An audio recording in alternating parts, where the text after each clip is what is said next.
ITRBoxing. You heard it here first. Pretty cool videos.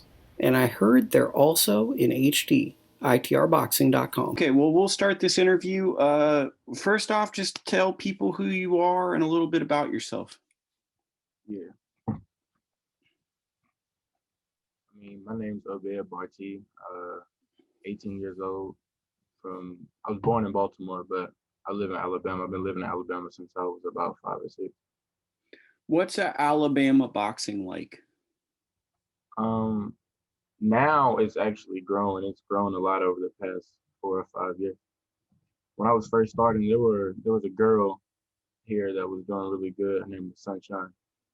She was ranking real high in the nation a couple different times, and she was pretty much bringing Alabama boxing up behind Deontay Wilder. Besides that, we don't get too many gyms. There's about over Alabama. There's maybe 10 gyms tops over the whole state. Well, you have some of the best college football in the whole world. So Yeah, I think we're that's a football state. That's pretty much boxing isn't really a sport for us. how did you get into boxing? Um, well, I played football. I was a football player. I played football growing up all the way till about middle school. I got to middle school, and my dad was just like, we got to find something else to do because like the injury rates for kids starting to shoot up. He was like, I don't want you to destroy your body playing football, but he don't want to completely take me out of sports as a whole. So when I was about like in sixth grade, he took us over to a boxing gym just to like let us feel it out, see if we liked it. I hated it. I didn't want to be there. I didn't take it serious. I used to when it was time to exercise, I would take these super long restroom breaks. I would go back to the bathroom. I would sit in the bathroom for half the training session just to get away from it. And like we just stopped coming. I can't remember what specifically happened. I think it was we were moving in between houses and we just took a break from the gym and then I stopped going. And like towards the end of my eighth grade school year is when I started going back. And then like when I went back, my body was like more developed from like just playing sports and muscle memory and like I started hitting the bag and getting into it. And my coaches were looking at me like, dang, he really likes this now. He looks good. So about 2 months into me back training in the gym, we decided to have my first boxing match. And I loved it. Like I was on a streak. I was winning everything. I felt like the man. And I went to the Junior Olympics. I was 14. I only had 5 fights, but my coaches had hope in me, and I got this kid tore me apart. It was bad. Man, I've actually experienced that. I've experienced that it's all bad in sparring, and that's not a good feeling. Yeah, I got tore apart, but I didn't quit. It was a bad fight for me, but it's like it was more or less my nerves. Like I got up on the stage and just really froze. It was like the environment. I was used to fighting in small, like in Alabama, it's small gyms, small, not too many people. And I when we the JOs, it was in Dallas, Texas, actually, the Junior Olympics, and it was wild. Like seeing all the different people there. There were professionals in there. Errol Spence was there that year. Shakur Stevenson. There were guys like big name guys that were in there, and like my nerves were all over the place. And I tried my best, but what what really struck out to me is like after that fight, after I took that loss, everything went uphill for me. I didn't sit flat. I didn't quit. I didn't lay down. I just started excelling and excelling. I started winning more and started beating like guys, like big name guys, where I had what 10, 15 fights, guys with 30 plus fights, and I'm winning, starting to win. I was feeling good about myself, and I just building. Would you say that was like a crossroads in your boxing career where you tasted a new level with the size of the crowd and the opponent, and then when you got back to the gym, you never wanted to feel that again? Yeah, that and there was another occasion where I took a loss. Um, I was it was the Salt Lake City, the Nationals in Utah, and I had shot up in weight. I moved up from like 138 pounds all the way to 150 taller, put some muscle on. And I was prior to the tournament, leading up to the fights and stuff, I was on a roll. I was doing pretty good at home, like in Alabama, Tennessee, fighting around our area, and fighting up at the nationals. And I got to the finals and fought twice at this tournament. Fought a kid from Arizona, and I fought Vito Milnicki. He's pro now. PBC fighter now. Yeah, I fought him in the finals at the Open Championship. And me and my dad, like we trained real hard for it, and I fought a good fight. I was taller than him. I was longer arms, so I feel like I could just win the fight by staying out, winning, punching at a distance, and we felt like we won that fight. And when they raised his hand, like I was heartbroken. Like I didn't know what I could have done different. I watched that tape, um, got this flash drive with the fight on. I was watching it, just trying to figure out anything I could have did different. And I just like I don't know. But after that fight, things started changing. I just turned into a different fighter. Like I really wasn't. It was more of I gotta be more aggressive. I gotta start really dominating people if I want to win at this point. And now move ahead, you're kind of one of the big names as people look to this new it's like a reset.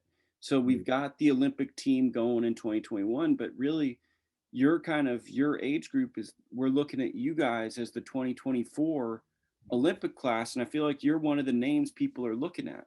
Yeah, our class of fighters was really big, and what makes us so different is a lot of it is a lot of those guys from 17 to 19.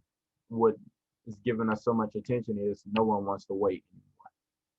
A lot of guys are just saying, amateurs they're fine, but I want to make some money. I want to get on TV. So guys are just turning pro. They're just hanging it up to turn pro. And the difference, I mean, I don't blame them for it in a sense. They might have different hopes for themselves. They may feel like it's time they can get something better out of it. Me personally, and the plan that me and my dad have together, we want the best that I can get out of the pros. I feel like if I go to the Olympics and I get that Olympic status, if I medal, I get on the podium. When it comes to getting contracts and signing to a promotional company and everything, I feel I can get more out of it, more money, more. I can get moved along a lot faster instead of having to take that pro career and kind of slowly build your name, build it and build it and build it. Like you got Devin Haney, he was top amateur when he was still fighting amateur, but he turned pro at 16, and he had to from 16 to 20, he was just fighting, but it's just in this past year that he started to really pick up and get his name to the top of the list for title contenders. So someone like Shakur Stevenson must be like an inspiration to you because he did the amateur system. He won a world title very quickly. Yeah. So and the way he moved, he got a silver medal in the Olympics, and now he's holding the belt. And that was just in 2016. That's just he got out of the Olympics, and he, the way he got that top rank contract immediately. And he turned pro in a 6-round fight. A little inside baseball. A lot of people don't understand. A 6-round fight is not a 4-round fight. That's a big deal. Like Lomachenko, for example, second professional fight, he was fighting for a belt. Yeah, I mean, so you're an looking Olympian at this. Can go shoot ahead. your name right to the top of the list. So you're looking at the special fighters. You're looking at like those elite all-time greats. Yeah. I want to be able to shoot my name ahead of others off of what I built for myself.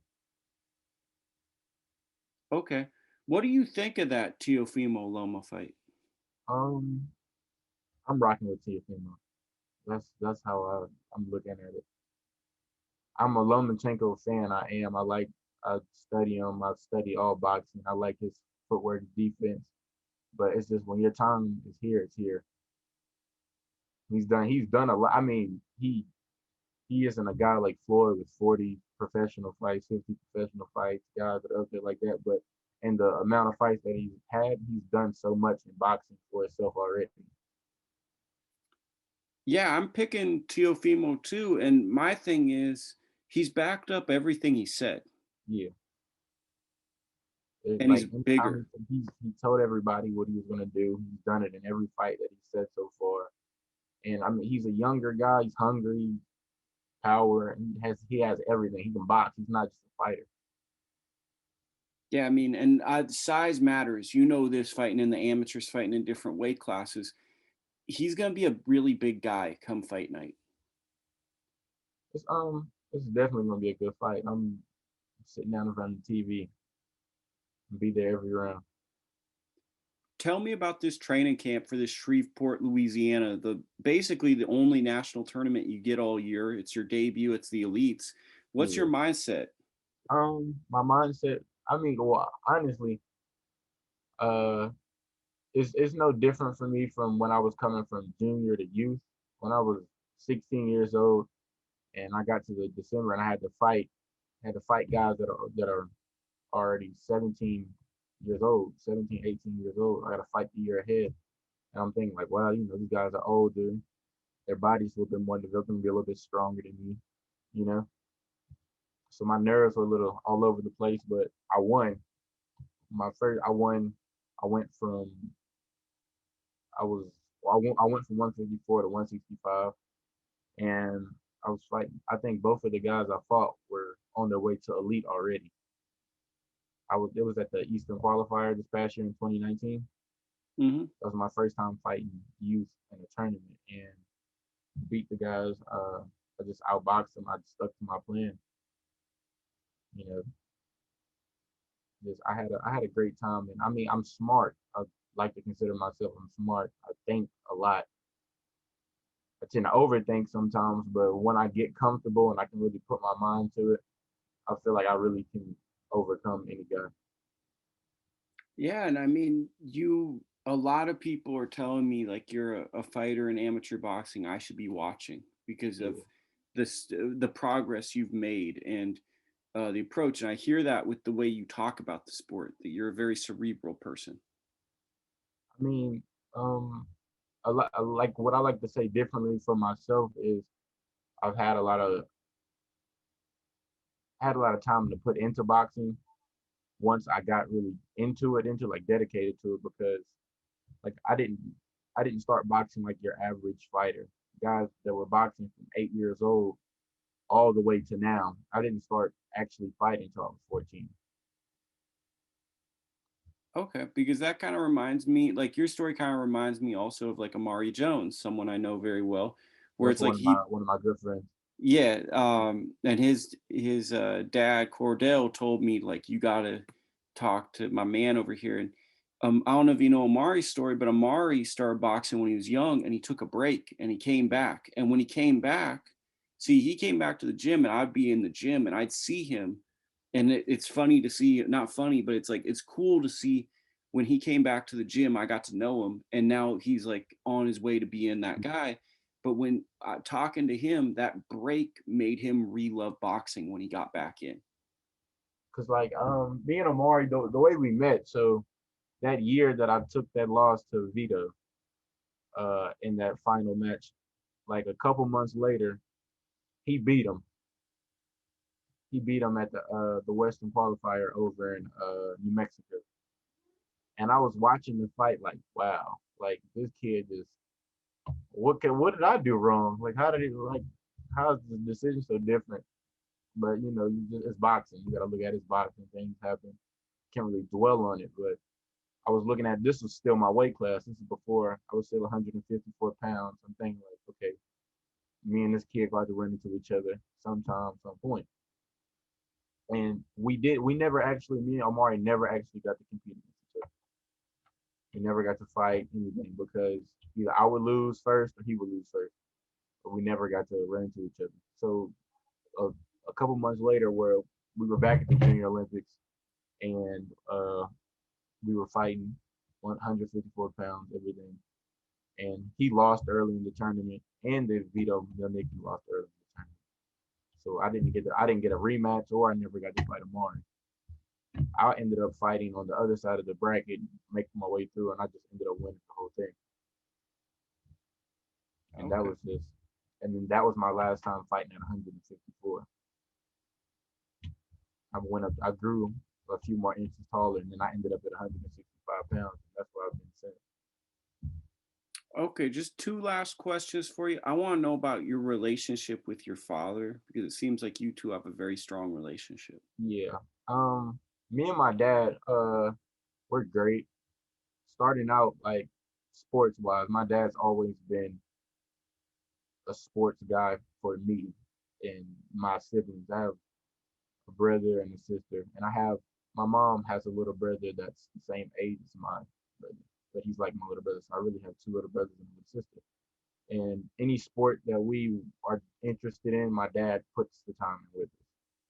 When we all played football together, my dad was a coach. He got registered, took the test, became a coach. Basketball, he became a coach. When we got into boxing, became a coach. And he's taking everything serious. He wants to make sure that if I really want to do it, he wants to make sure he can get me to where I need to be to succeed. Okay. Um, and Pushes me, drives me, makes sure I'm. If I gotta eat right and I need the food, he gets it for me. He makes sure I have all the materials necessary, my gear, everything. what does your training camp consist of? Like, who is your team right now? I mean, I don't really. I train over the gym's called Rocket City Boxing Club. It's in Huntsville, Alabama. Head coach at the gym is Coach Larry Bright. Uh, there's Coach Jack, um, Coach Joe, and then there's my dad. And originally my team was I was a part of the Rocket City boxing team. That's where I was at. Worked out there, trained there for the first 2 or 3 years of me boxing. Me and my dad kind of just branched off and started boxing, like using them. I have a home gym. My dad went and bought me a boxing ring. We put it up in the garage. Started working out at home, and so I'm really unattached. But as a team, I really don't have a set team. Okay, so that's kind of like in development. Like Yeah, it's, so it's just me and my dad are pretty much we train when we go out to these tournaments and fight. It's me and my dad. I feel like that might be stronger than team because it's Yeah, the I team mean you're stuck with. I get more time to dedicate into myself. You know, when you and it's not a bad thing having a team. Having a team, having people to drive and push you to work harder alongside them, it can help you a lot. But on the flip side, being alone with my dad, it gave me a lot of time to really focus on individually what I need to work on, my skills, and singling out and really sharpening the weak areas I have and have had. This, I assume this would probably be my last question. How much would it mean to be an Olympian, being that Deontay Wilder is this big superstar now, and in 2008 he was an Olympian, to be Um, able to be in that? I definitely want to be an Olympian and bring that name back to Alabama. Uh, I mean, I feel like yeah, Deontay Wilder, he was the heavyweight champion. He was bronze medalist. He's a big thing for Alabama when it comes to Olympic boxing. But I feel like I don't want to carry that burden myself. I don't want to be oh he's that kid like Deontay Wilder. I want to be a my own separate individual. I want to have my own separate story. I don't want to be mentioned in the same conversation. I want to be my separate conversation. So you want to be respected for your skills in the ring Yeah, and put your city on the map, but you don't want to have to carry the label of another fighter's journey. yeah. Well, my bad for bringing that up, but I just had to ask that. Oh no, Um, it's great. It's great. It's great. I was just sitting there. I'm like, man, my bad. But yeah. Well, you're a really good dude. You're a really thoughtful dude. You give really great answers. Where can people follow you on social media? And is there anything Um, else you'd like to touch on? Pretty much, I'm ready for these nationals. That's what I can say. Like I said, I'm making my elite debut. These are a lot of grown men, 18 years old. I'm probably the youngest guy in the division right now. stepping in. So I got a lot of points to prove and a lot of noise to make. And where can they follow you on IG, Twitter, Facebook, My TikTok, Instagram is OnlyFans? Obed_radar Bartee. Same for Facebook. I don't have a Twitter. Pretty much it. Okay.